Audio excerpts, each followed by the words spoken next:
In the vast tapestry of human experience, there's one thread that binds us all, yet we often try desperately to fray it. The thread of our own mortality. Irvin D. Yalom, with the sagacity of a seasoned explorer of the human psyche, doesn't just acknowledge this truth. He champions it as the most profound catalyst for change, a concept that underpins much of his therapeutic philosophy. He asserts that our awareness of finite existence isn't a morbid preoccupation, but rather a vital wellspring for living authentically. It's an inconvenient truth, a persistent whisper in the background of our lives that, once truly heard, can redefine our priorities, reshape our relationships, and fundamentally alter the way we inhabit each moment. Think about it. How often do we postpone dreams, defer difficult conversations, or delay true self-expression because we assume there's always a tomorrow? Yalom challenges this comforting illusion, arguing that this postponement stems from a deep-seated, often unconscious, avoidance of our own finitude. We build elaborate psychological defenses against the stark reality that our time here is limited, filling our lives with trivial pursuits, endless distractions, or even rigid routines, all designed to keep the existential dread at bay. But this avoidance, while seemingly protective, comes at a steep price. A life lived in shadow, a life that never quite blossoms into its full potential. Yalom's brilliance lies in his gentle yet firm insistence that confronting this inevitability isn't about wallowing in despair, but about awakening to the preciousness of life. It's a call to arms for the soul, urging us to step out of the comfortable numbness and into the vibrant, sometimes painful reality of being truly alive. In his seminal work, Existential Psychotherapy, he elaborates on this, suggesting that the ultimate concern of death is the primary source of existential anxiety, but also the primary impetus for living fully. He might present a clinical vignette, perhaps a patient consumed by an almost pathological dedication to work, accumulating wealth they can never truly enjoy. Through therapy, the patient gradually unearths a deep-seated fear of oblivion, realizing that their relentless pursuit of external validation was a desperate, unconscious attempt to build a monument against death. Once this fear is brought into the light, the patient begins to shift, to prioritize relationships, simple joys, and a sense of internal peace over the endless, unfulfilling chase. This confrontation, Yalom shows us, is rarely a gentle revelation. It's often triggered by a crisis, a serious illness, the death of a loved one, a significant birthday, or a sudden, unexpected loss. These moments shatter our illusions of immortality, forcing us to grapple with what truly matters. It's in these raw, vulnerable moments that the authentic self, stripped of its everyday disguises, begins to emerge. The questions shift from what should I do next to how do I want to be, and am I living a life true to myself? This is where the transformative power lies, in the reevaluation, the realignment of our inner compass with our deepest values. For Yalom, the therapist's role in this process is not to provide answers, but to accompany the patient into this uncomfortable territory, holding a lamp in the darkness. It's about creating a safe space where the patient can explore their fears, anxieties, and ultimately, their capacity for choice and responsibility in the face of death. By acknowledging and accepting our finite nature, we paradoxically gain a profound sense of freedom. The pressure to live forever dissolves, replaced by the impetus to live fully, deeply and meaningfully now. This isn't just a therapeutic insight. It's a profound philosophical stance that offers a blueprint for a life truly lived, reminding us that every breath is a gift and every moment an opportunity to connect with what truly counts before the curtain falls. Irvin D. Yalom, in his meticulous exploration of the human condition, consistently highlights a crucial, often unexamined truth. Much of our psychological distress, from generalized anxiety to specific phobias, finds its roots in an unacknowledged existential anxiety. This isn't the garden variety stress of a demanding job or a tight deadline. It's a deeper, more pervasive unease stemming from our confrontation with the givens of existence. Specifically, our inevitable death, our inherent freedom, our fundamental isolation, and the absence of inherent meaning in the universe. While these realities can feel daunting, Yalom's profound insight is that acknowledging and working through this anxiety isn't about succumbing to dread, but about transforming fear into a powerful fuel for more authentic, courageous, and ultimately, a more deeply lived life. We are masters of avoidance. We distract ourselves with incessant activity, immerse ourselves in superficial relationships, or lose ourselves in the digital ether, all to escape the discomfort of these fundamental existential questions. This constant evasion, however, keeps us tethered to a superficial existence, preventing us from truly engaging with the richness and complexity of being human. Yalom argues that true psychological health isn't the absence of anxiety, but the capacity to tolerate and even embrace these deeper anxieties. He posits that neurosis often arises when we attempt to repress or deny these core concerns. For example, a patient might present with crippling social anxiety, fearing judgment from others. Through Yalom's therapeutic lens, a deeper exploration might reveal that this fear isn't just about social awkwardness, but about more profound fear of being insignificant, unlovable, or ultimately alone in the face of death, a fear that others' perceptions are the only proof of their existence. In The Gift of Therapy, Yalom repeatedly emphasizes the importance of helping patients grapple with their existential situation. He shares vignettes of individuals who, once they begin to explore their ultimate concerns, find that the symptoms they initially presented would begin to recede. It's as if their previous anxieties were merely smoke signals, obscuring the larger, more fundamental fire within. By turning towards, rather than away from, the discomfort of existential questions, individuals begin to unburden themselves from the weight of unexamined fears. This process often involves recognizing that while we cannot escape our mortality or our freedom, we can choose how we respond to them. This shift from passive victim to active participant in one's own existence is a cornerstone of existential therapy. Embracing existential anxiety means understanding that life, by its very nature, involves uncertainty, loss, and the ever-present awareness of our limitations. Instead of viewing these as flaws to be fixed, Yalom encourages us to see them as integral parts of the human experience that, when acknowledged, can lead to profound growth.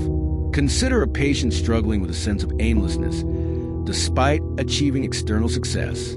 Yalom might guide them to confront the meaninglessness given by the universe, not to despair, but to discover that if meaning isn't preordained, then it must be created. This act of creation, of actively constructing purpose in one's life, becomes an immensely empowering and anxiety-reducing process. This transformation from fear to fuel isn't a quick fix. It's a gradual unfolding. It requires courage, self-reflection, and often the guiding hand of a therapist who is willing to journey into these deep waters alongside the patient. By accepting that anxiety is an inherent part of the human condition, when confronting these truths, we free up immense psychological energy that was previously spent on avoidance. This liberated energy can then be channeled into pursuing genuine connections, engaging in meaningful work, and living a life aligned with our deepest values. It transforms life from a frantic escape into a conscious, deliberate, and ultimately more satisfying journey. Once the profound truth of our mortality is genuinely confronted and the veil of existential fear begins to lift, something remarkable happens. Time itself takes on a new, vibrant significance. Irvin D. Yalom, in his masterful observations of the human journey, consistently highlights how this shift transforms our relationship with the minutes, hours, and years we are allotted. No longer is time an endless expanse to be squandered or filled with distractions. It becomes a precious, finite resource, each moment imbued with potential. This isn't about rushing to accomplish everything before it's too late. Rather, it's about a deeper, more intentional engagement with life, cultivating presence and meaning not despite, but precisely because of our limited duration on Earth. Our modern world often encourages a frantic pace, a constant looking ahead to the next task, the next goal, the next achievement.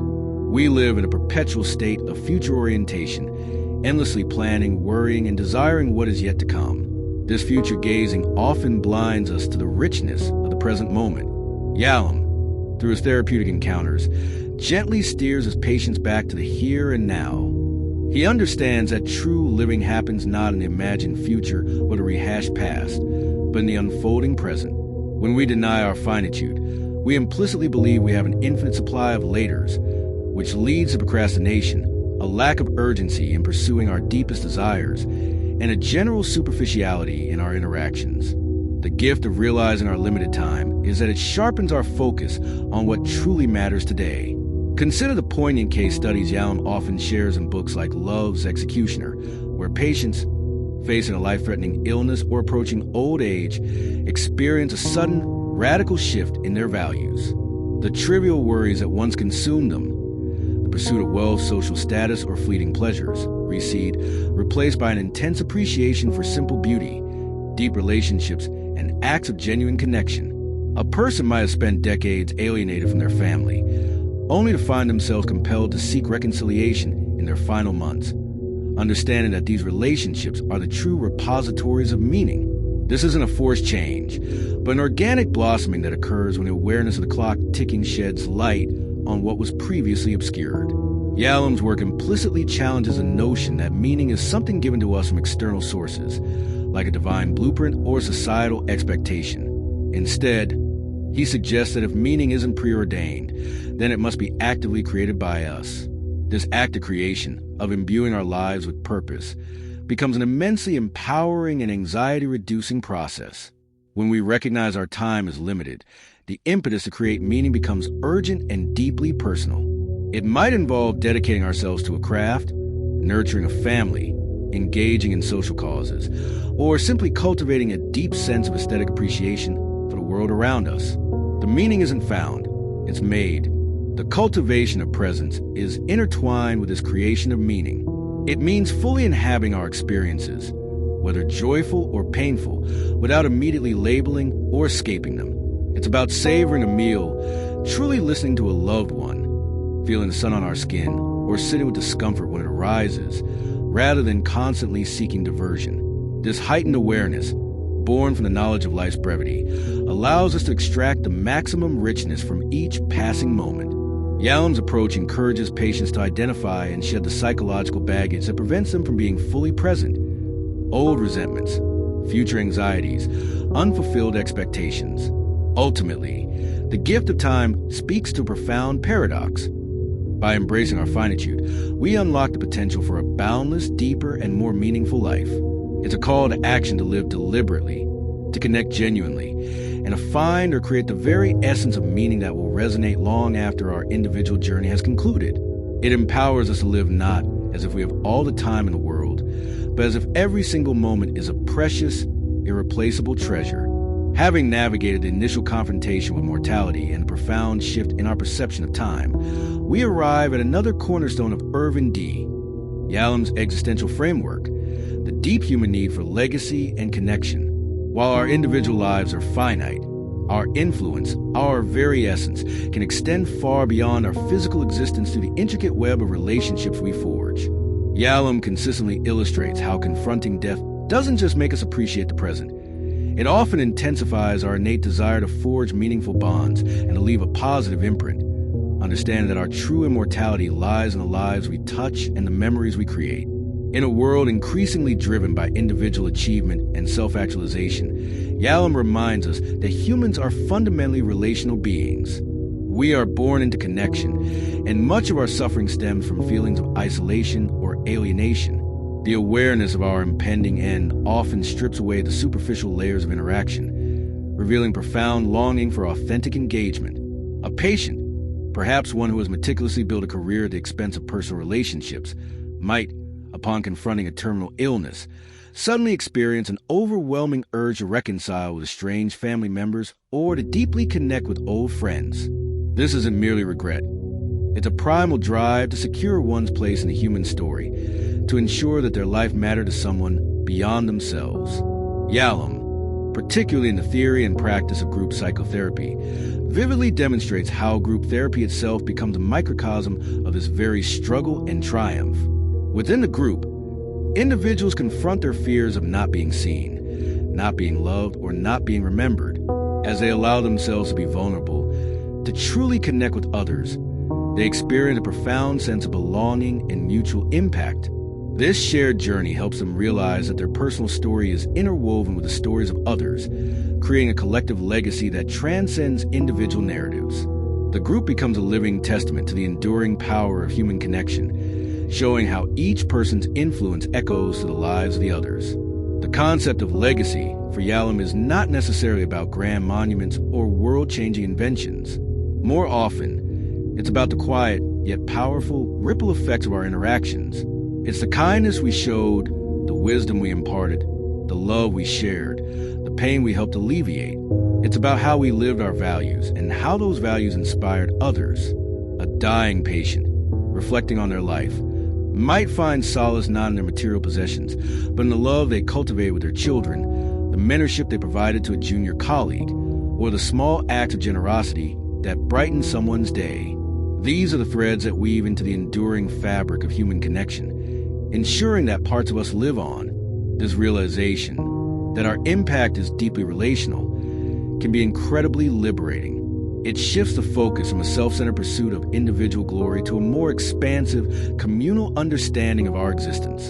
The anxiety of being forgotten or becoming irrelevant begins to subside as we recognize that our lives contribute to a larger human story, a continuous chain of connections stretching across generations. It empowers us to live not just for ourselves, but for and through others, imbuing our daily interactions with greater intentionality and compassion. Ultimately, legacy and connection underscores Yalom's compassionate view of the human spirit. Even as we face the inevitable end of our personal journey, we are reminded that our lives are not isolated events. They are interwoven, influencing and being influenced by countless others. By nurturing these connections, by striving to be truly present and impactful in our relationships, we build a legacy that offers a profound form of immortality, an enduring presence in the hearts and minds of those whose lives we touched. As we journey through the existential landscape, having grappled with mortality, time's preciousness, and the power of connection, we inevitably arrive at the crucible of loss and grief. Irvin D, Yalom's compassionate understanding of the human spirit extends deeply into this painful yet profoundly transformative realm. He illustrates how experiencing significant loss, whether the death of a loved one, the end of a relationship, the erosion of one's physical health, or the shattering of deeply held illusions, is not merely an unfortunate event to be endured, but powerful catalyst of profound personal change, a rebirth from the ashes.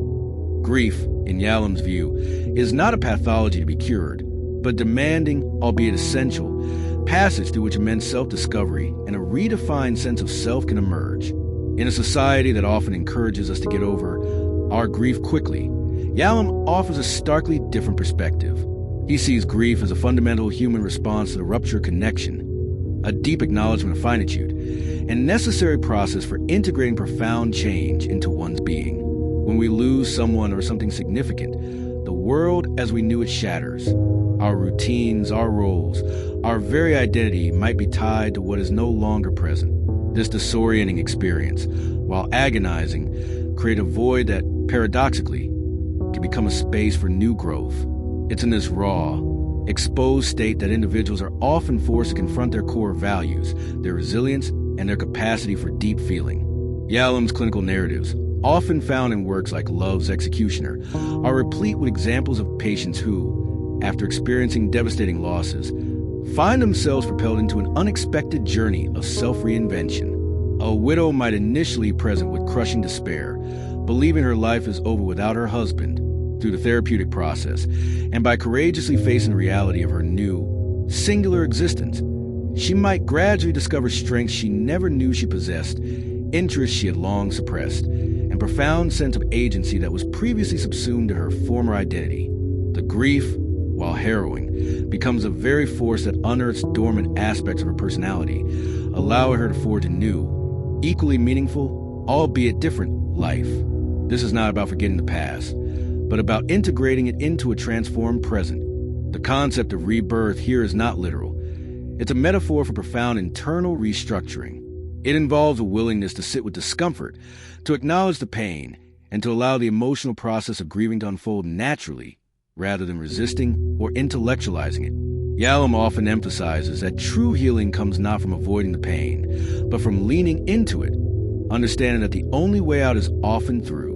This arduous journey builds an inner resilience, a knowing that one can survive profound emotional storms.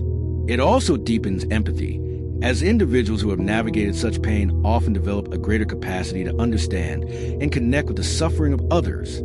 Furthermore, loss often forces us to confront our own fragility and the preciousness of life in a way that nothing else can. It strips away illusions of control and invincibility, leading to a more humble and often more compassionate stance towards oneself and the world. This profound shift in perspective can lead to a reprioritization of what truly matters, a greater appreciation for the simple joys, and a deeper engagement with life's beauty. Much is discussed in the Gift of Time topic. The ashes of what was lost become fertile ground for new understanding, new purpose, and a more authentic relationship with one's own finite existence. Ultimately, Yalom's perspective on loss and grief is one of profound hope, not in the sense of avoiding pain, but in the belief that within the depths of sorrow lies the potential for unparalleled growth. It's a testament to the human spirit's capacity to not only endure, but to transform and find new meaning even after its most cherished connections and certainties have crumbled. The journey through grief, though arduous, can truly lead to a powerful rebirth, forging a stronger, more compassionate, and deeply resonant self. After exploring the profound existential challenges of mortality, the preciousness of time, the power of connection, and the transformative nature of loss, we arrive at the pivotal role of the therapist as a guide. For Irvin D, Yalom, the therapist is not merely a technician applying theories or a detached expert offering solutions. They are a fellow traveler, a compassionate companion who walks alongside the patient as they confront the daunting realities of existence. This role is central to Yalom's philosophy, emphasizing that navigating the edge, the precipice of existential truths, requires not just insight, but a relationship built on authenticity, empathy, and shared humanity. Yalom's approach fundamentally redefines the therapeutic relationship. He believes that the most potent tool in therapy isn't a specific technique, but the relationship itself. It's within the safe and authentic space created by the therapist that patients feel courageous enough to peel back layers of defense and confront their deepest fears. Fears of death, isolation, freedom, and meaninglessness.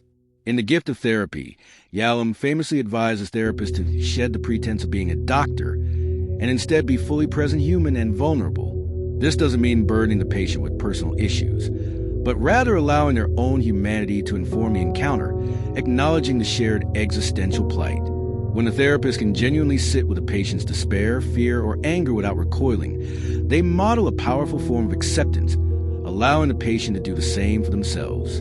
The therapist, in Yalom's view, acts as a facilitator, helping the patient illuminate their own path rather than dictating one. They are akin to a lamp holder in a dark cave, allowing the individual to see the contours of their own anxieties and choices. This guidance often involves gently but persistently challenging a patient's avoidance strategies. For example, a patient might repeatedly intellectualize their grief, preventing themselves from feeling the raw pain. A Yalom-inspired therapist wouldn't just interpret this defense.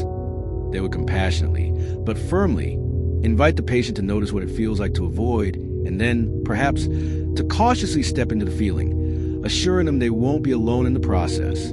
This requires immense wisdom, knowing when to push and when to hold back, and profound compassion. A key aspect of this guidance is the focus on the here and now of the therapeutic relationship itself. Yalom often utilizes what happens between the therapist and patient in the session as a microcosm of the patient's external relationships and internal world. If a patient feels neglected by the therapist, exploring that feeling in real time can illuminate patterns of feeling neglected in their life outside therapy. This immediacy provides rich data and opportunities for corrective emotional experiences. It's a dynamic process where both individuals are affected and changed by the encounter. Furthermore, the therapist helps patients translate their newfound existential awareness into actionable life changes. Recognizing mortality is one thing. Deciding how to live differently as a result is another. The guide supports the patient in identifying their values, clarifying their desires, and taking responsibility for their choices. This often involves helping them confront decision anxiety, the fear that accompanies profound freedom to choose one's path in a world without inherent meaning. The therapist doesn't make the choices for them, but empowers them to make choices aligned with their authentic self, even when those choices are difficult. Ultimately, Yalom's concept of the therapist as guide is one of profound collaboration and respect for the patient's inherent capacity for growth. It is a testament to the transformative power of a genuine human connection in the face of life's most daunting realities.